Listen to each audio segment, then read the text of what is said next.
Welcome back to the Chew Over podcast. We are on our technology section.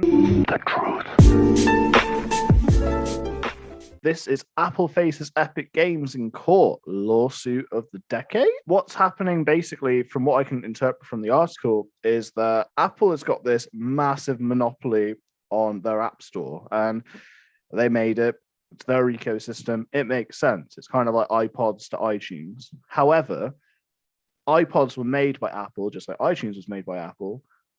Epic Games made Fortnite, and they're publishing on their App Store, and they decided to put in their own store transactions, cutting out Apple as the middleman, and they've taken Fortnite off their store.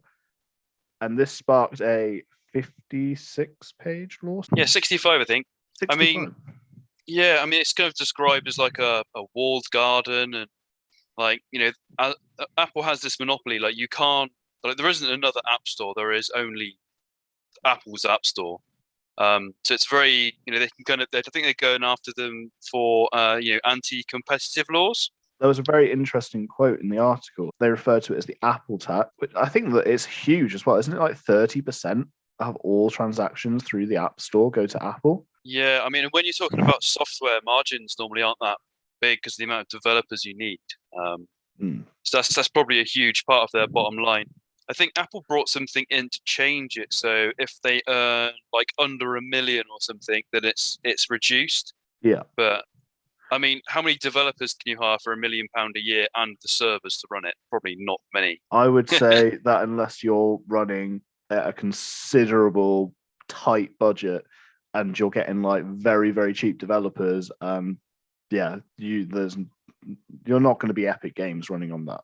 Yeah, no, definitely not. This is really interesting as well because it's the first kind of big lawsuit against Apple with this anti-competitive stuff. It's a long time coming. Yeah, it'll set a precedent, really. That's just kind of big news in that scope of it, really. The thing you've got to think about is, one, there's an advert called with hashtag free Fortnite, and it's in the style of a Apple advert from back in the day. So that's pretty cool. But the thing you've got to think about is if this lawsuit goes in Epic Games' favor, and knowing America and knowing how much they value freedom and the business acumen and trading, you can nearly guarantee the massive effects this is going to have on future software app development. Yeah, potentially, ideally, this will open Apple up to creating another app store maybe on their platform. That's the only thing I can see, because then obviously they'd be responsible for, apps that are, dodgy or malware and stuff. Because if it goes through Apple's app store, obviously they're kind of liable for that a bit more, yeah. I think. Well, you say that, but as long as there's been Android, there's been a rooted Android, and there's been the rooted App Store, like the rooted Play Store. It's not a new concept, but Apple have got this like vice grip on their ecosystem, and it literally is anti-third-party developer. You either develop for Apple or you get out, and it's been that way since I studied software in 2012 onwards. It's not been. Apple have always been developer unfriendly in my eyes. I think in the early days it was actually quite good for developers, but yeah, in recent times, probably the last 20 years, it's not been very developer friendly or open. iPhones have, I think, last time I checked, this was a couple of years ago, 20% market share for all smartphones. So 1 in 5 smartphones are an iPhone. And assuming they're all in date and current and they can run the current apps, the issue is if you don't develop for iPhone, you're missing a huge chunk of the market, because not every Android user is going to download your app. Not every Android user is going to run the same spec. Whereas every Apple phone has to meet a minimum standard and has to. So I'm kind of spouting the obvious here, but if you don't develop for Apple, then you are completely taken aback. There's nothing you can do. Yeah, I mean, you're just cutting out a huge part of the market, really. I think the price of Apple phones is the only reason why they have such a small market share. Over the last, I don't know, 5 or so years, phones in India have just exploded. Loads of people in India have phones now with, the internet covers more area. And then, people just using it to connect to each other. And yeah, that's the only reason why Apple don't have a bigger market share. I think it's places where, you can get an Android phone for a lot cheaper.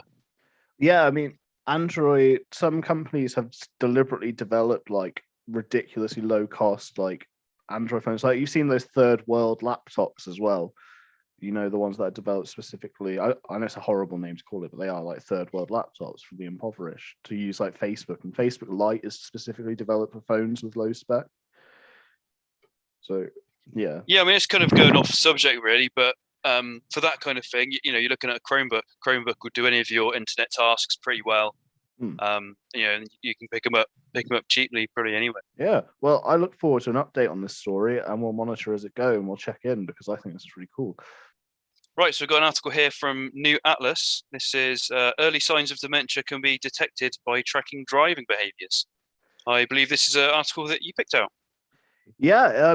So what's really cool is that they can take a bunch of data from your onboard system in your car or an app on your phone if you choose to download it, and they can track your journeys. And depending on like metrics like how hard your braking is, how many short journeys you take to and from your home in a given day, there is an 88% chance that this app can detect mild cognitive impairment or MCI or dementia.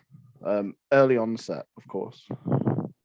Yeah, this is really interesting. I mean, I'd like to read more about how they're actually working this out and what kind of sample group they're using. I feel like I'd be surprised if they can judge my kind of cognitive function from the way I drive. Obviously, they've had some success with this, so it's definitely really interesting. Yeah, well, the research utilized data from novel long-term study called Long Road, the longitudinal research on aging drivers, which tracked nearly 3,000 older drivers for up to 4 years, offering a large longitudinal data set.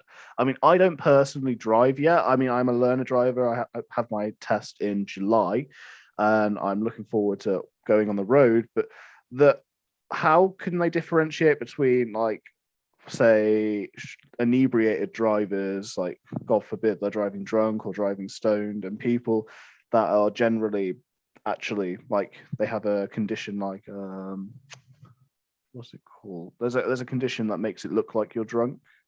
I forget what it's called. Yeah, I mean, or like dementia, like they mentioned in the article.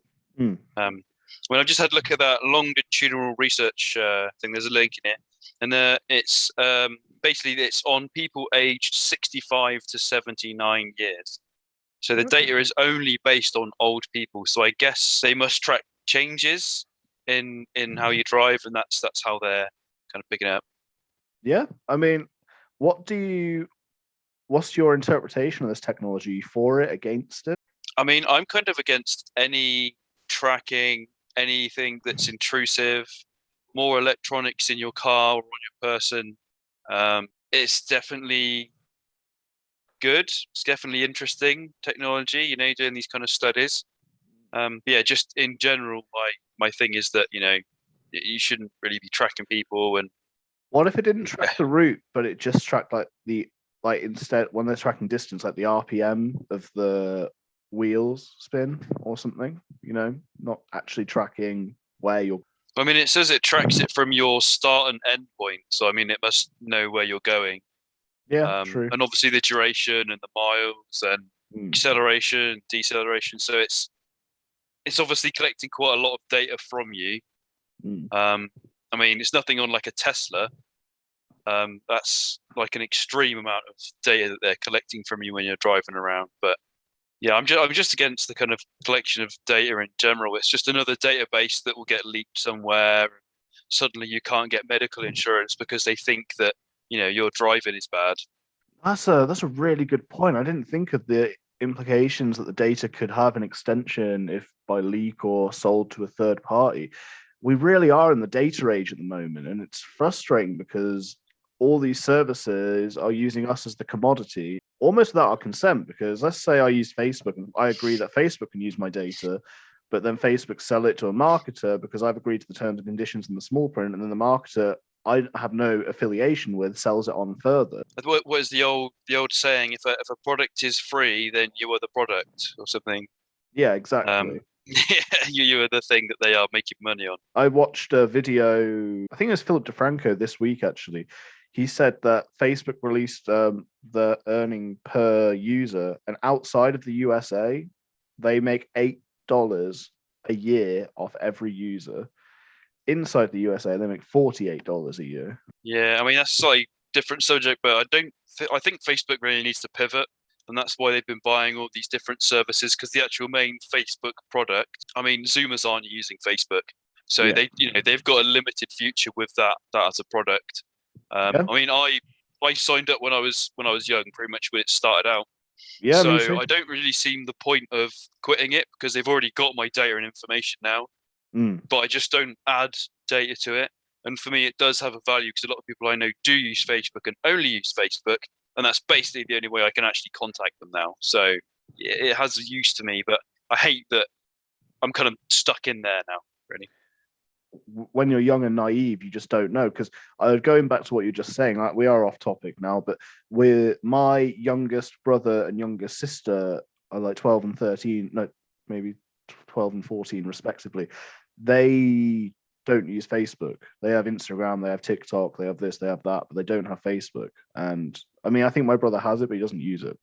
So yeah, it's not appealing to the young people. It never really was meant to, though. It was meant to be a university thing when it came out. So It started as a dating app, didn't it? I think, or something. yeah, it started as Something it was the like first that. social media to show you what the relationship status, because like you'd never know on a college campus who's dating who. But anyway, I think it does it for this section.